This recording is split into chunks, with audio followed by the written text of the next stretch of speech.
Mon frère est entré dans ma nouvelle maison et m'a dit, « Tu te crois meilleur que nous, maintenant ?» Alors, je l'ai regardé droit dans les yeux et j'ai répondu, « Non. J'ai juste enfin prouvé que tu avais tort de dire que je n'accomplirais jamais rien. » J'avais 27 ans quand j'ai acheté ma première maison. Pas louée, achetée, entièrement à moi. Pas de colocataire, pas de parents co-signataires du prêt. Pas d'héritage chanceux, juste des années de travail acharné, d'économie, et de petits boulots que la plupart de mes proches jugeaient indignes d'eux. Je sais que cela peut paraître jeune pour être propriétaire, mais je me tue à la tâche depuis l'âge de 16 ans. J'enchaînais les missions de codage en freelance, je livrais de la nourriture par tous les temps, et je vivais comme un moine pendant mes études, alors que mes amis faisaient la fête. Je ne l'ai pas fait pour la reconnaissance. Je voulais juste me sentir en sécurité, me réveiller dans un endroit qui était le mien, où je n'aurais pas à marcher sur la pointe des pieds ou à demander la permission pour accrocher un tableau. Pourtant, quand j'ai enfin signé ces papiers et tenu cette unique clé argentée dans ma paume, la première chose que j'ai voulu faire n'était pas de sabrer le champagne ou de le publier en ligne. Je voulais juste le partager avec ma famille. C'était peut-être naïf de ma part. Peut-être qu'une partie de moi pensait encore qu'il serait fier. J'ai grandi dans une famille où le succès était toujours entremêlé de ressentiment. Mon frère aîné, Kyle, était l'enfant chéri, l'athlète vedette. Toujours populaire, toujours bruyant, et toujours un peu trop doué pour détourner une conversation afin de la ramener à lui.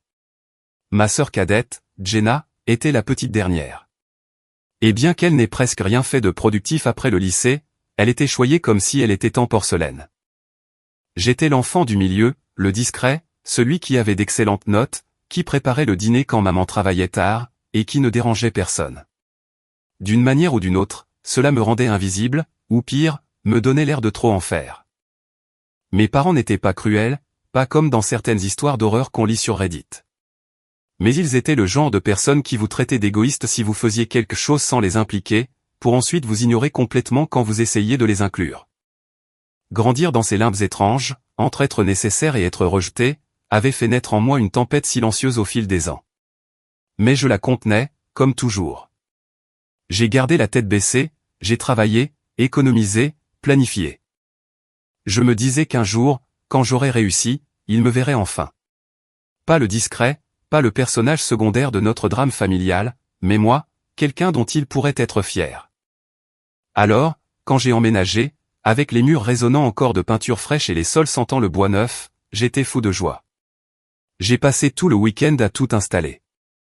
Je n'avais pas encore beaucoup de meubles, juste le nécessaire, mais chaque objet dans cette maison avait été choisi par moi, payé avec mon argent. Le soleil filtrait à travers les fenêtres du salon juste comme il fallait. Le jardin était petit, mais paisible. Il y avait même une petite cheminée, une chose dont je rêvais enfant pendant les hivers froids dans notre appartement exigu. J'ai pris quelques photos.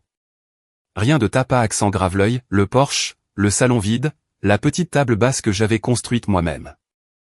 J'ai envoyé les photos sur le groupe de discussion familiale. Le message était simple, « Salut tout le monde, je viens d'emménager dans ma première maison. J'adorerais que vous passiez ce week-end pour la voir. Je préparerai à manger. Dites-moi ce qui vous arrange. » J'ai appuyé sur « Envoyer » et j'ai fixé l'écran, m'attendant au moins à un « Félicitations » ou à un emoji pouce levé. Rien. J'ai vérifié 1 heure plus tard. Toujours rien.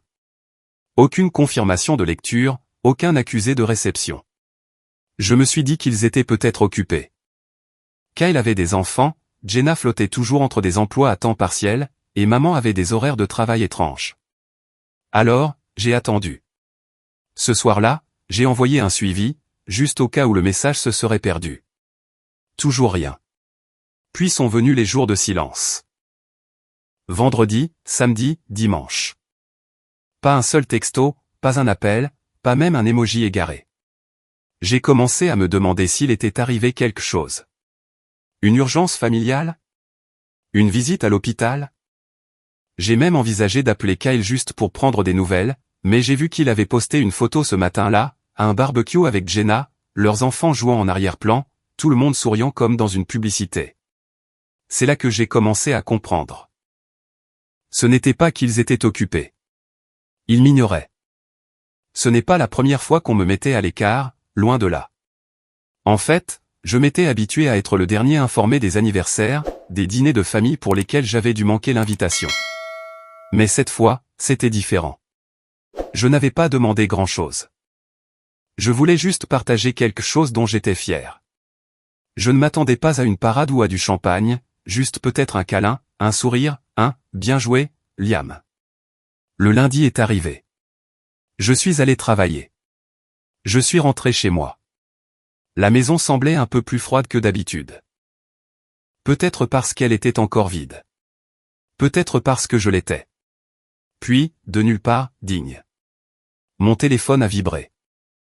Je l'ai pris, espérant déjà que quelqu'un avait retrouvé la raison. Peut-être que maman avait enfin répondu « Désolé, chérie, nous avons été occupés. On adorerait venir le week-end prochain. » Mais non, c'était Kyle. Et le message disait juste « Tu te crois meilleur que nous, maintenant ?» C'est à ce moment-là que quelque chose a changé en moi. J'ai fixé ce message pendant un long moment. C'était comme si l'aboutissement de chaque petite pique, de chaque commentaire passif-agressif que j'avais absorbé en grandissant, remontait soudainement à la surface. Je n'étais pas en colère, pas encore. J'étais blessé, confus, un peu vide. J'ai tapé en retour, quoi? Aucune réponse. Je suis retourné sur le groupe de discussion et j'ai vu qu'à un moment donné, dans la dernière heure, Kyle avait enfin lu le message. Maman et Jenna aussi. Personne d'autre n'a répondu. Je me suis assis sur mon nouveau canapé, dans ma nouvelle maison, dans le silence, et je me suis demandé comment une simple invitation avait pu se transformer en une accusation tacite. Je me suis demandé pourquoi mon désir de partager quelque chose avait déclenché l'insécurité qui rongeait mon frère. Je ne le savais pas encore, mais ce texto n'était que le début. Le silence n'était que la première gifle. Ce qui a suivi allait défaire chaque fil fragile qui me liait encore à cette famille. Et finalement, cela mènerait à un moment dont je ne me serais jamais cru capable, les rayer de ma vie. Mais pas tout de suite. D'abord, je devais voir jusqu'où ils étaient prêts à aller. Je n'ai pas répondu immédiatement au message de Kyle. Non pas parce que je n'avais rien à dire, mais parce que j'en avais trop. 1000 choses ont refait surface, des souvenirs, des frustrations, de vieilles blessures que je pensais avoir enterrées il y a des années. Je n'arrêtais pas de relire ces mots, comme s'ils étaient dans une langue étrangère que je ne pouvais pas déchiffrer. Tu te crois meilleur que nous, maintenant? Aucune suite, aucune explication, juste ça. Je me suis dit qu'il plaisantait peut-être. Une mauvaise blague, certes, mais peut-être qu'il essayait d'être drôle. Que c'était sorti de travers. J'ai attendu quelques heures, espérant un « LOL » ou un « je rigole » ou n'importe quoi qui suggérerait qu'il n'était pas sérieux. Mais les heures ont passé, et rien n'est venu. Alors, j'ai fait ce que je fais toujours, j'ai pris de la hauteur. Je lui ai renvoyé un message. Et, je n'essaie de blesser personne. Je voulais juste partager quelque chose pour lequel j'ai travaillé très dur. C'est tout. Lu. Pas de réponse. Cette semaine-là, je n'ai pas entendu un seul mot de ma famille. Pas de maman, pas de Jenna, pas même un « like » égaré de papa, qui ne parlait jamais beaucoup mais qui mettait généralement un pouce levé sur tout ce qui était un tant soit peu positif. Ils sont juste devenus silencieux. Et pourtant, je les voyais en ligne, postant des photos, se taguant dans des mèmes, partageant des extraits de films que nous regardions tous ensemble quand nous étions enfants. Au début, j'ai pensé qu'ils traversaient peut-être quelque chose que j'ignorais. Que ça n'avait peut-être rien à voir avec moi. Mais au fond, je savais que non. Ce n'était pas nouveau. C'était juste une version plus évidente du schéma avec lequel j'avais grandi.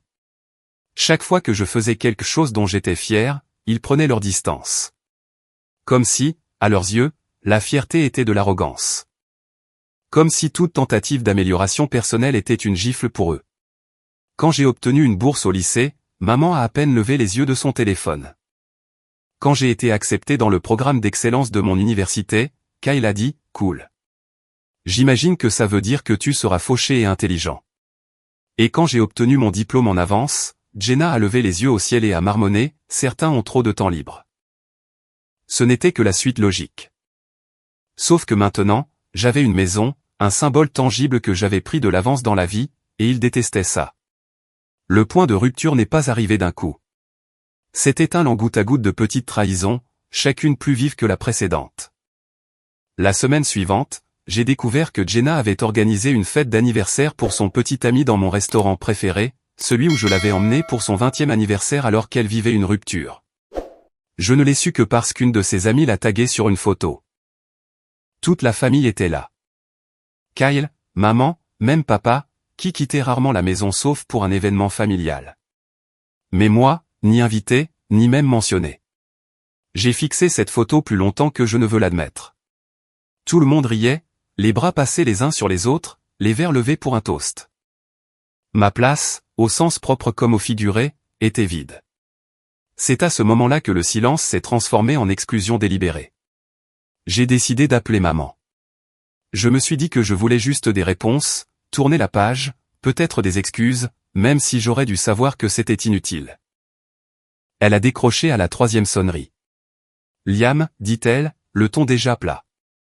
Salut maman. On peut parler? Elle a soupiré. Je suis vraiment occupé en ce moment, chérie. J'ai juste besoin d'une minute. Silence, puis un « bon, d'accord » tendu. J'ai vu les photos de l'anniversaire de Jenna. Tout le monde avait l'air heureux.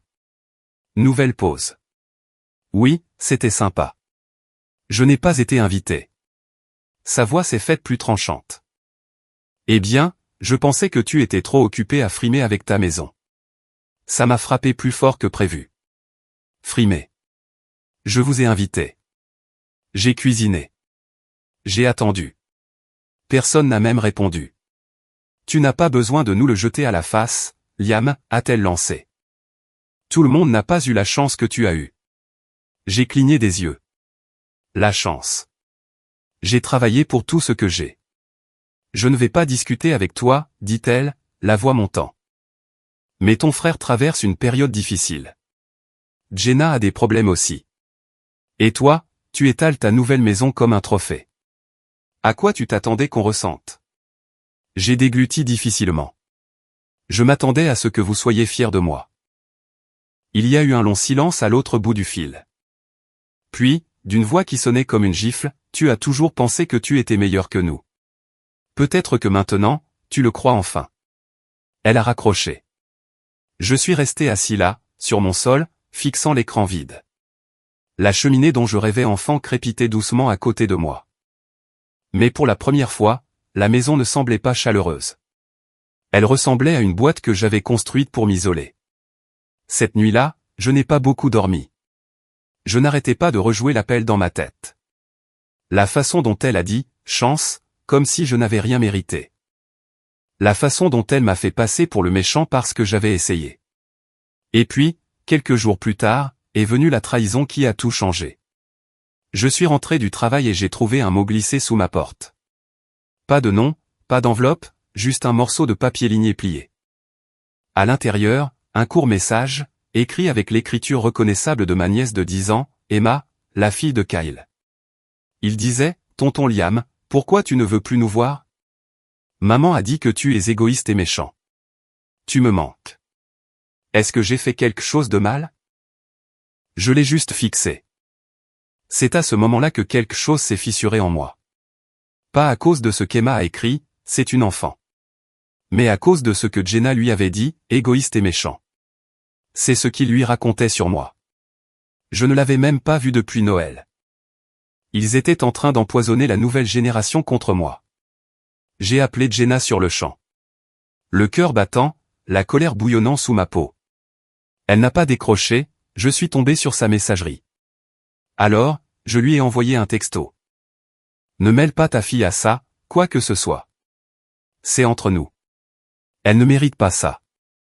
Sa réponse est arrivée 10 minutes plus tard. Elle a demandé. Je lui ai dit la vérité.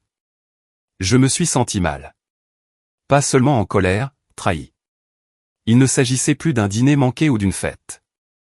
Il s'agissait pour eux de réécrire l'histoire, de me transformer en un étranger suffisant et arrogant, juste parce que j'avais osé réussir sans eux. J'ai arrêté d'essayer après ça. Je n'ai pas appelé, pas envoyé de texto, pas tendu la main. S'il voulait que je sois le méchant, très bien. Qu'il le fasse. Mais ensuite, comme s'il ne pouvait pas laisser les choses en l'état, Kyle a franchi une ligne. C'était un samedi matin. J'étais en train d'organiser le garage quand j'ai entendu une voiture s'arrêter. J'ai jeté un coup d'œil à travers les stores et j'ai vu la camionnette de Kyle dans mon allée. J'ai hésité, me demandant si je devais ouvrir, mais avant que je puisse décider, il a martelé la porte. Fort, sec. Je l'ai entr'ouverte. « Qu'est-ce que tu veux ?» Il m'a bousculé pour entrer, comme s'il était chez lui. « Bel endroit » a-t-il marmonné, regardant autour de lui comme s'il l'évaluait pour le revendre. « Ça doit être bien de ne pas avoir de responsabilité. » J'ai haussé un sourcil. « Pardon ?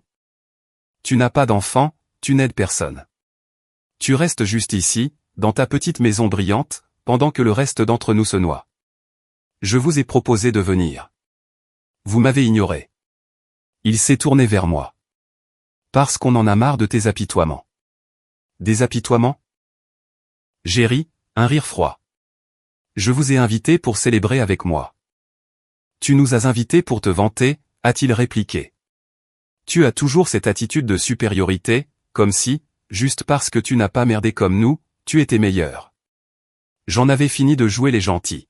« Tu es en colère contre moi parce que je n'ai pas échoué, Kyle. Ce n'est pas mon problème. » Il m'a foudroyé du regard, la mâchoire serrée. « Tu te crois intouchable maintenant ? Attends un peu. » Puis il est sorti en trombe. Et pour la première fois de ma vie, j'ai verrouillé la porte derrière lui et je ne me suis pas senti coupable. Mais la véritable trahison est arrivée 2 jours plus tard. J'ai reçu un appel de mon créancier hypothécaire. « Bonjour, monsieur Jameson. Nous avons reçu un appel de quelqu'un prétendant être votre frère, demandant des informations sur les termes de votre prêt. Il a dit qu'il en avait besoin pour une urgence familiale. Nous ne lui avons rien donné, mais nous voulions vous en informer. » J'ai senti le sang quitter mon visage. Il a essayé d'accéder à mes informations financières. Il a vraiment essayé. Et c'est à ce moment-là que j'ai réalisé quelque chose que j'aurais dû voir des mois plus tôt. Il ne s'agissait pas d'ego meurtri ou de rivalité fraternelle. Il s'agissait de contrôle, d'une famille qui ne supportait pas que j'existe hors de son emprise. Et il n'allait pas s'arrêter là. Pour la première fois depuis mon emménagement, j'ai commencé à fermer ma porte à double tour. Pas parce que je pensais que Kyle allait entrer par effraction, je ne le crois pas aussi déséquilibré. Mais parce que quelque chose en moi avait fondamentalement changé. Une porte s'était fermée. Pas la porte physique de mon couloir, mais celle que j'avais gardée ouverte pendant des années, espérant, non, croyant que ma famille finirait par revenir. Qu'ils me verraient, non pas comme le surdoué, non pas comme le discret, non pas comme le punching ball pratique pour leurs insécurités, mais comme quelqu'un dont ils pourraient être fiers. Cette illusion était morte.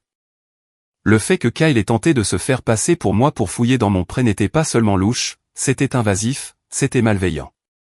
Et cela confirmait chaque intuition que j'avais ignorée pendant des années. Je n'avais jamais vraiment fait partie d'eux. Ni émotionnellement, ni mentalement, ni d'aucune manière qui comptait. J'étais toléré quand je restais petit, rejeté quand j'essayais de briller. L'appel du créancier m'a secoué. Je n'ai pas dit grand-chose, je les ai juste remerciés, confirmé que je n'avais rien autorisé, et j'ai raccroché. Puis, je suis resté assis là, au bord de mon lit, la lumière du début de soirée filtrant à travers les stores à moitié ouverts, sentant cette étrange torpeur détachée m'envahir. Je n'étais même plus en colère. J'étais juste fatigué. Fatigué d'essayer d'être le plus mature. Fatigué de maintenir la paix. Fatigué de me rabaisser pour éviter d'être traité d'arrogant. Fatigué d'inviter des gens qui n'ont jamais pensé, ne serait-ce qu'une fois, à m'inviter. Cette nuit-là, j'ai pris une décision. J'ai bloqué Kyle. Puis j'ai bloqué Jenna. Puis j'ai bloqué maman. Papa n'avait même pas besoin d'être bloqué, il utilisait rarement son téléphone et je n'avais pas eu de ses nouvelles depuis des mois. Je n'ai pas fait de grande annonce. Pas de message dramatique du genre « je voudrais tous de ma vie ». Juste le silence. Pour une fois, je leur ai rendu exactement ce qu'ils m'avaient donné. Les semaines suivantes ont été dures, plus dures que je ne l'avais prévu, honnêtement. Même si j'avais fait ce choix, c'était comme un deuil. J'avais grandi avec ces gens, partagé des anniversaires, des vacances, des blagues privées qui ressemblaient maintenant à des souvenirs de la vie de quelqu'un d'autre. Il y a eu des moments où je me suis surpris à vouloir envoyer un mème drôle à Jenna ou à demander à maman sa recette de chili. Mais ensuite, je me souvenais du regard de Kyle, du mordant dans la voix de maman, de la façon dont Jenna avait utilisé l'innocence de sa fille juste pour me faire sentir coupable. Je me sentais seul. Pire que seul, je me sentais effacé. Mais voilà ce qu'il y a de bien quand on touche le fond, c'est solide. On ne peut pas tomber plus bas. Et après quelques semaines passées dans ce vide, quelque chose en moi a commencé à changer. Ça a commencé par de petites choses. J'ai repeint la chambre d'amis, les transformés en bureau. Pendant des mois, je m'étais dit que je le ferais une fois que les choses se calmeraient. Eh bien, rien n'était jamais calme avec ma famille. Maintenant, avec le silence pesant dans l'air, j'avais le temps et l'espace mental pour le faire. Puis, j'ai commencé à me lever plus tôt, non pas par obligation, mais par envie. Je me préparais un café, m'asseyais sur ma petite terrasse avec un sweat à capuche, et je regardais simplement la lumière du matin arriver. C'est devenu mon rituel, une reconquête silencieuse de la paix. Je me suis aussi plongé dans le travail. J'avais toujours fait du freelance à côté, des missions de développement web et de marketing digital ici et là, mais maintenant, j'ai commencé à le traiter comme une seconde carrière. J'ai mis à jour mon portfolio, accepté des projets plus risqués et mieux payés. L'un de ces projets, un site de e-commerce pour une marque de vêtements de niche, a fini par devenir viral.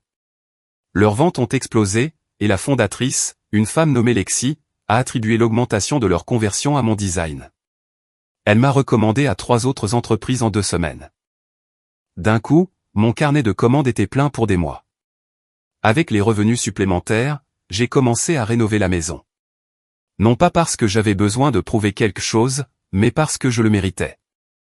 J'ai acheté un vrai canapé, encadré des œuvres d'art, construit une bibliothèque à la main, remplacé les luminaires démodés de la cuisine par quelque chose de moderne et d'épuré. Chaque amélioration était comme un doigt d'honneur à la version de moi qui attendait autrefois la validation de gens qui ne pouvaient même pas répondre à un texto. Puis quelque chose s'est produit qui m'a forcé à affronter à quel point les choses avaient changé. Environ 3 mois après avoir coupé les ponts, j'ai reçu une lettre par la poste. Une vraie, pas une facture, pas de la pub. Une véritable enveloppe, manuscrite, sans adresse de retour. L'écriture était sans équivoque, maman.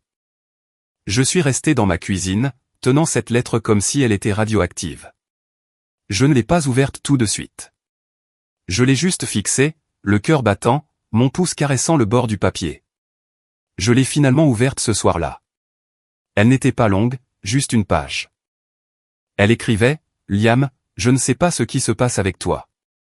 Nous n'avons pas eu de tes nouvelles depuis des semaines.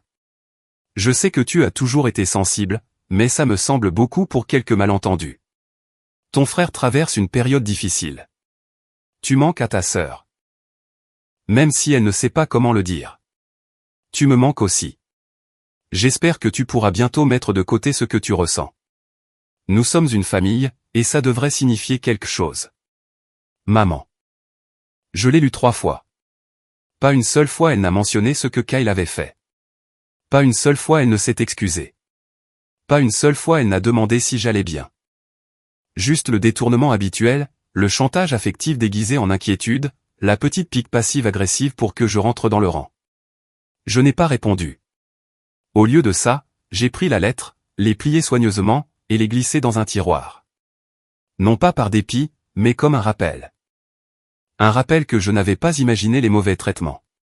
Que même lorsque je m'éloignais de la manière la plus silencieuse et non conflictuelle possible, il réussissait encore à tout ramener à eux. À partir de là, la reconstruction s'est transformée en quelque chose de plus puissant. J'ai commencé une thérapie, une chose à laquelle j'avais toujours pensé mais que je n'avais jamais concrétisée. J'ai trouvé quelqu'un dans le coin, fait quelques consultations, et j'ai fini avec un thérapeute nommé Jordan qui, dès la première séance, m'a aidé à réaliser que je jouais le rôle de mon propre parent depuis que j'étais enfant. Que j'avais passé tellement de temps à essayer de mériter un amour qui aurait dû être inconditionnel, que je ne savais pas reconnaître ma propre valeur sans que quelqu'un d'autre m'applaudisse. Ça m'a secoué. Nous avons parlé de limites, de culpabilité, de la différence entre la solitude et la paix. Et lentement, semaine après semaine, j'ai commencé à me sentir plus léger, plus solide. J'ai aussi recommencé à tenir un journal, ce que je n'avais pas fait depuis le lycée. Des pages remplies de pensées, de questions, de petites victoires.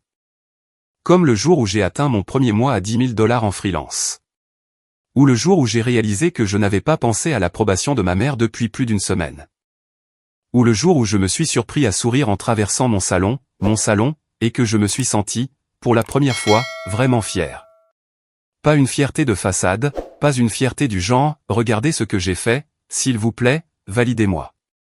Juste fier. Je me suis aussi fait de nouveaux amis. Lentement, j'ai renoué avec un vieil ami d'université qui était revenu en ville. J'ai rencontré quelques personnes lors de rencontres tech locales. J'ai même commencé à participer à une soirée jeux de société mensuelle dans un café près de chez moi. Ce n'était pas de la magie instantanée, mais c'était réel, mutuel, sans condition. Un soir, alors que j'organisais la soirée jeux chez moi, j'ai regardé les 5 personnes dans mon salon, tout en train de rire, de plaisanter, de siroter du cidre, et j'ai ressenti quelque chose que je n'avais pas ressenti depuis longtemps, d'avoir été choisi. Ces gens ne connaissaient pas mon histoire familiale, ne se souciaient pas des drames. Ils m'aimaient bien, moi. Pas la version de moi qui jouait les pacificateurs, pas celle qui atténuait sa propre lumière pour éviter de blesser les autres. Juste moi. Et ça, plus que tout, c'était guérisseur. Mais le véritable tournant est arrivé environ 5 mois après que j'ai coupé les ponts. J'étais assis à ma table de cuisine, à moitié endormi avec mon café, quand j'ai reçu un texto d'un numéro inconnu. C'était de Jenna. Et, ne panique pas. Je ne suis pas là pour me battre. On peut parler ? J'ai fixé le message. Je n'avais pas entendu sa voix depuis 6 mois. Pas depuis le mot « égoïste et méchant » de sa fille. Mon pouce a survolé l'écran, hésitant à le supprimer. Mais la curiosité l'a emporté. Parler de quoi ? Sa réponse est arrivée instantanément. C'est à propos de Kyle. Et juste comme ça, le passé est revenu frapper à ma porte. Je n'ai pas répondu tout de suite au texto de Jenna. Non pas que je ne veuille pas savoir de quoi il s'agissait, je le voulais, vraiment. Mais j'avais passé des mois à me battre pour retrouver une version de moi-même qui se sentait stable, ancrée, et enfin libre. Je n'étais plus le jeune frère assis tranquillement dans son coin pendant que le reste de la famille parlait plus fort que moi. Je n'étais plus l'enfant qui intériorisait une culpabilité pour des choses qu'il n'avait pas faites. Et je n'étais certainement plus l'homme qui mendiait des miettes d'approbation de gens qui jalousaient son succès. Pourtant, c'est à propos de Kyle. Cette phrase est restée dans ma tête toute la matinée. J'ai essayé de me concentrer sur mon travail, impossible. Je suis allé courir, ça n'a pas aidé. Je me suis assis dans le salon avec une tasse de thé, fixant le vide. Pourquoi maintenant ? Que voulait-elle ? La dernière fois qu'elle m'a parlé, elle m'a dépeint comme le méchant aux yeux de sa propre fille. Pourquoi revenir maintenant ? Je me suis dit de ne pas répondre. Que ça ne valait pas la peine de rouvrir une porte que j'avais scellée. Mais il y avait quelque chose dans sa façon de le dire, ne panique pas, qui donnait l'impression que c'était sérieux. Alors, cet après-midi-là, j'ai répondu. Tu as 10 minutes. Je ne ferai pas de thérapie familiale par texto. Elle a répondu en quelques secondes. Je peux passer ? Juste pour parler. Rien d'autre. J'ai hésité. L'idée de la laisser entrer à nouveau chez moi, dans cette même maison qu'elle avait autrefois moquée, me donnait l'impression de donner les clés du poulailler au loup. Mais je n'étais plus la même personne. J'avais des limites maintenant, et j'avais la force de les faire respecter. 1 heure. Pas de drame, pas de jeu. Tu dis ce que tu as à dire et tu pars. Elle a répondu par un simple pouce levé. Quand elle est arrivée, c'était étrange de la revoir sur mon porche. Elle avait l'air différente, fatiguée. Ses cheveux étaient attachés en un chignon désordonné et elle avait des cernes sous les yeux, comme si elle n'avait pas dormi depuis des jours. J'ai ouvert la porte mais je ne l'ai pas invitée à entrer tout de suite. Tu es seule ? Elle a hoché la tête. Oui, juste moi. Je me suis écarté et elle est entrée, regardant lentement autour d'elle comme si elle avait peur de ce qu'elle verrait. Comme si la maison allait se moquer d'elle simplement par son existence. Nous nous sommes assis à l'îlot de la cuisine. Je suis resté debout. Elle a levé les yeux. Tu as l'air en forme. Viens en au fait, ai-je dit d'un ton sec. Elle a soupiré, tripotant la manche de son sweat. Kyle a des ennuis. J'ai croisé les bras. Défini ennui. Il a encore perdu son travail, et eh bien, il a joué. J'ai haussé un sourcil. Elle a continué. Des trucs en ligne. Il a commencé avec les cryptos et les NFT, puis il s'est lancé à fond dans les paris sportifs. C'est grave, Liam. Ils sont en train de couler. L'hypothèque a 3 mois de retard, leur voiture vient d'être saisie. J'ai cligné des yeux. Et qu'est-ce que ça a à voir avec moi? Jenna a dégluti. Il a utilisé ton nom. Mon estomac s'est noué. Qu'est-ce que tu veux dire? Il a demandé une ligne de crédit en utilisant ton nom et ton numéro de sécurité sociale. Il a dit qu'il avait accès à tes informations depuis l'époque où vous faisiez vos déclarations d'impôts ensemble, il y a des années. J'ai senti le sang quitter mon visage. Elle a vu mon expression et s'est empressée de continuer. Je lui ai dit qu'il était fou. Je ne le savais pas avant hier. Je le jure. J'ai pris une respiration lente et délibérée. Et qu'est-ce qu'il a fait avec, exactement? Il l'a maximisé. 10 000 $. C'est parti. Le créancier a envoyé quelque chose à son adresse, mais c'était à ton nom. Je me suis éloigné du comptoir, essayant de respirer. 10 000 $. Mon nom. Mon crédit. Je n'avais pas vu Kyle depuis des mois, et pourtant, il avait réussi à s'immiscer dans ma vie et à y faire exploser quelque chose. Je me suis retourné vers elle. Pourquoi tu me le dis maintenant? Elle a baissé les yeux.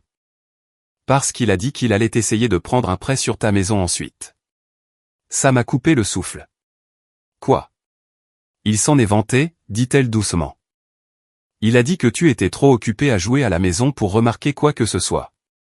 Que si tu ne voulais pas partager la richesse, il prendrait simplement ce qui lui était dû. Je l'ai fixé, la fureur pulsant sous ma peau. Ce qui lui est dû, ai-je dit à travers mes dents serrées. Elle a levé les yeux vers moi, le regard las. Il pense que tu as triché, que tu t'es frayé un chemin vers tout ça par l'arnaque. J'ai travaillé, ai-je lancé. J'ai économisé, j'ai fait des sacrifices. J'ai mérité chaque centime de tout ça. Je sais, dit-elle. C'est pour ça que je suis là. Je pensais que tu méritais de le savoir avant qu'il ne fasse pire. Je me suis assis lentement, mon cerveau tournant à 1000 à l'heure. Pourquoi me le dire maintenant, Jenna? Après tout ça? Pourquoi pas il y a 3 mois? Ou quand tu as laissé ta fille m'écrire ce mot? Elle avait l'air honteuse. Parce que j'étais en colère. Je pensais que tu nous avais abandonnés. Maman disait que tu nous punissais d'avoir été honnête avec toi. J'y ai cru. Mais maintenant, je vois qui est vraiment Kyle, et j'ai peur. Pas seulement pour lui, mais pour Emma, pour moi-même. Je n'ai pas répondu. J'étais trop occupé à réfléchir. 10 000 $ à mon nom, une possible tentative de falsifier quelque chose avec ma propriété. Ce n'était plus de la petite rivalité fraternelle. C'était une usurpation d'identité, une fraude, des accusations criminelles. Et maintenant, pour la première fois, j'avais un moyen de pression. Un vrai. Je n'ai pas parlé pendant un long moment. Je suis juste resté assis là, laissant la tempête se calmer. Puis je me suis levé. Merci de me l'avoir dit, mais il faut que tu partes maintenant. Elle a hoché la tête lentement. Tu vas porter plainte? Je n'ai pas répondu, car je n'en étais pas encore sûr. Mais cette nuit-là, je n'ai pas dormi. Non pas parce que j'étais bouleversé, mais parce que pour la première fois, j'avais un plan. Un plan lent et méthodique. Un plan qui n'impliquait ni cri, ni confrontation, ni rien de bruyant et de désordonné. Non, ça allait être silencieux, propre, chirurgical. J'ai sorti tous les documents que j'avais, de vieilles déclarations d'impôts, des relevés bancaires, des rapports de crédit. Je me suis connecté à chaque compte et j'ai changé chaque mot de passe. J'ai gelé mon crédit, déposé une plainte pour usurpation d'identité auprès de la FTC, mis en place des alertes à la fraude auprès des 3 principales agences de crédit. J'ai pris rendez-vous avec une avocate le lendemain matin, quelqu'un avec qui j'avais déjà travaillé via un client. Elle connaissait son métier. Quand je lui ai expliqué ce qui s'était passé, elle s'est penchée en arrière et a dit, si on peut prouver ça, il est cuit. Bien. C'était le but. Mais je ne voulais pas juste le rayer de la carte. Je voulais le contrôle. Alors, j'ai attendu. Silencieusement. J'ai rassemblé des preuves. J'ai demandé mon rapport de crédit complet 2 fois, comparé chaque détail, trouvé le compte que Kyle avait ouvert, les retracer, obtenu l'adresse, la date, tout. J'ai tout documenté. L'avocate m'a aidé à déposer une main courante, non pas pour l'arrêter tout de suite, mais pour créer un dossier officiel. Puis j'ai passé un dernier appel. À mon amie Lexi, celle dont j'avais aidé l'entreprise à exploser. Et, ai-je dit, tu cherches toujours des partenaires d'investissement? Elle a ri. Toujours. Pourquoi? Je suis peut-être assis sur une opportunité. Voyez-vous, avec le succès que j'avais eu en freelance, j'avais mis une bonne somme de côté, plus que je ne l'avais jamais admis à voix haute. J'avais été intelligent avec mon argent, j'avais vécu frugalement, remboursé mes dettes. Et maintenant, j'étais prêt à passer au niveau supérieur. Non seulement pour grandir, mais pour construire quelque chose de permanent. Lexi était partante. Au cours des 2 mois suivants, nous avons jeté les bases d'une petite agence de marketing axée sur la stratégie numérique pour les marques de niche. J'avais le capital, elle avait les relations, et nous avions tous les deux l'expérience. C'était discret au début. Pas de presse, pas d'annonce, juste une mise en place lente et régulière. Et pendant ce temps, je n'ai pas adressé un mot à ma famille. Pas même quand j'ai entendu, par des connaissances communes, que Kyle était en chute libre, que les créanciers appelaient, que sa femme avait temporairement déménagé avec les enfants, que maman était si inquiète. Je n'ai pas scié, car je savais quelque chose qu'ils ignoraient, leur silence ne les rendait pas forts, il les rendait prévisibles. Et maintenant, le prochain coup était à moi. J'avais attendu toute ma vie d'être entendu. Maintenant, je n'aurais plus besoin de dire un mot. Le dernier domino est tombé un jeudi. Cela faisait exactement 92 jours que Jenna s'était présentée à ma porte, les mains tremblantes, pour me dire que Kyle avait usurpé mon identité et englouti $10 000 sous mon nom. 92 jours de préparation silencieuse, de documentation discrète. Des fils juridiques soigneusement tissés en un filet, assez solide pour attraper un homme qui, toute sa vie, avait glissé à travers les conséquences comme de la fumée. Mais maintenant, il n'y avait plus d'échappatoire. À ce moment-là, mon entreprise avec Lexi avait officiellement décollé. Nous avions signé 3 clients majeurs, engagé 2 freelances à temps partiel, et installé un petit bureau en ville qui coûtait moins cher que de bonnes vacances, mais qui nous donnait l'air 10 fois plus professionnel. Je ne m'en suis pas vanté, je n'ai rien posté. J'ai juste travaillé, je me suis concentré, je suis resté silencieux. Parce que la vengeance, ce n'est pas crier, c'est une question de timing. Quand on a frappé à sa porte, j'étais assis dans cette même cuisine où Jenna m'avait prévenu. Je n'ai même pas tressailli. J'ai siroté mon café, ouvert les stores, et j'ai regardé 2 officiers en uniforme se tenir devant la porte de Kyle, de l'autre côté de la ville. Sa maison était visible grâce à une alerte Google Maps que j'avais configurée pour me notifier dès que quelque chose d'inhabituel se produirait à son adresse. J'avais signalé l'usurpation d'identité des semaines plus tôt. Mais ce n'était pas une affaire anonyme reléguée au fond d'un tiroir. Je l'avais suivi avec une précision qui avait fait hausser un sourcil à mon avocate, qui m'avait dit, la plupart des gens ne rassemblent pas autant d'informations avant de nous appeler. Elle avait ri. Je n'avais pas ri. Je n'étais plus en mode rattrapage. J'avais déposé la plainte auprès de la FTC, gelé mon crédit, soumis une déclaration sous serment avec des eurodatages, et fourni des copies de la fausse demande de Kyle, bâclée depuis une adresse IP retracée jusqu'à son Wi-Fi domestique. En utilisant le même numéro de téléphone qu'il avait publié sur sa défunte page Facebook de consultant en crypto. Idiot. Quand ils l'ont menotté sur sa pelouse, sa femme, Maria, se tenait sur le seuil, les bras croisés. Elle n'a pas pleuré, n'a pas crié, elle a juste secoué la tête. J'ai appris plus tard par Jenna que Maria savait que quelque chose n'allait pas depuis des mois. Elle ne savait juste pas à quel point c'était profond. Il s'est avéré que Kyle avait tenté d'ouvrir 2 autres comptes en utilisant mes informations, mais l'alerte à la fraude l'avait signalé. Cela a attisé l'intérêt du procureur. Il n'allait pas poursuivre au début, une affaire trop petite, disait-il. Mais quand j'ai présenté le dossier complet de preuves, y compris une déclaration de mon créancier hypothécaire et même des captures d'écran de l'aveu de Jenna, ils ont reconsidéré leur décision.